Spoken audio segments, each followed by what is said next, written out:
Sicuramente c'è una situazione un po' delicata perché ormai da mesi tutto il settore della forestazione è subbuglio perché purtroppo la Regione Toscana non riesce ancora a chiarire quali sono gli aspetti di carattere sia politico che economico. Noi da tempo chiediamo in particolare al Presidente Rossi di metterci a un tavolo a livello regionale per gestire e capire un po' il futuro di questo settore che è trainante e fondamentale non soltanto per i lavoratori interessati ma per tutto il territorio.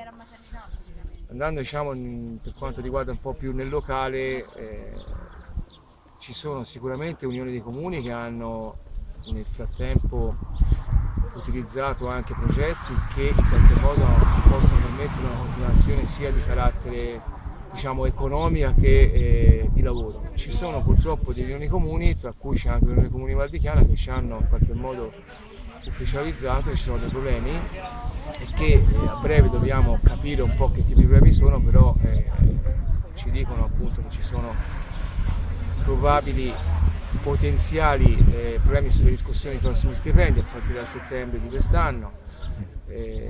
Considerando che ci sono persone che vivono dello stipendio, noi siamo fortemente preoccupati. È chiaro che tutta la situazione anche che si contorna a livello regionale e anche a livello nazionale non aiuta poi conseguentemente a cascata tutto quello che riguarda i livelli locali.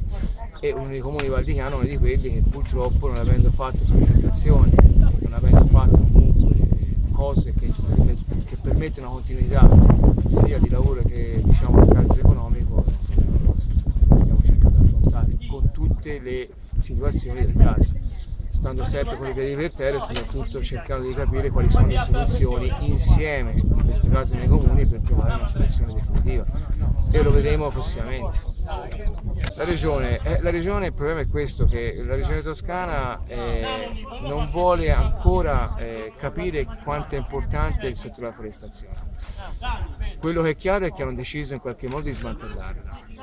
Ci sono delle deleghe che devono essere tolte e non vengono fatte e ci sono delle situazioni che purtroppo creano disagio a livello più globale. Poi c'è tutto un problema a livello nazionale perché il Ministero ovviamente non ha ancora chiarito a livello nazionale tutto quello che riguarda la forestazione, c'è una direttiva grossa, un'avvertenza grossa anche con gli operai pubblici della forestazione. È tutto un processo che deve essere determinato da nuove figure all'interno anche di questo settore che è la forestazione pubblica. È evidente che però chi ci rimette poi alla fine sono gli operai agricoli della forestazione, perché sono l'anello più debole, perché comunque gli operai forestali che poi diventeranno non so cosa hanno comunque la garanzia di un ministero che alla fine devono garantire a loro una continuità di lavoro. Tutto il settore privato della forestazione invece, se non ci sono le aziende che in qualche modo progettano e riescano ad avere capacità di innovazione e di trovare commesse il lavoro, è evidente che poi alla fine rischiano poi i lavoratori di riscuotere, perché quando un lavoratore riscuote a quel punto le fasi sono due: o va in cassa integrazione come c'è in agricoltura, la CISOA che è unicamente per le questioni climatiche, oppure viene licenziato. Insomma, è una situazione veramente complicata che dobbiamo in qualche modo gestire e soprattutto capire se ci sono delle condizioni che ci permettono poi di gestirla. Perché io penso che oggi purtroppo con il clima che è cambiato c'è bisogno sempre di più una manutenzione del territorio. Non lo dico io, lo dicono i dati. Mantenere un territorio vuol dire non metterci le mani dopo che è stato distrutto.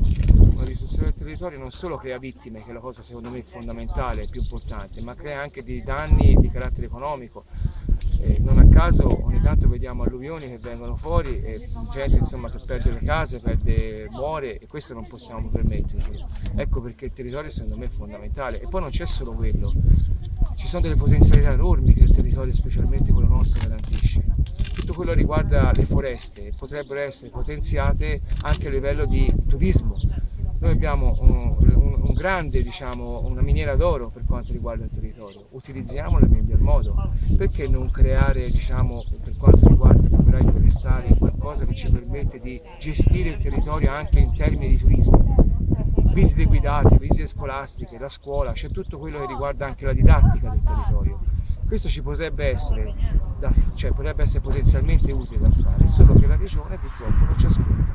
E qui nasce il vulnus che vogliono in qualche modo, invece di fare progetti, no, per migliorarlo lo vogliono escludere e chiudere, e questo non ce lo possiamo assolutamente permettere. Io parlo come cittadino prima di come sindacalista.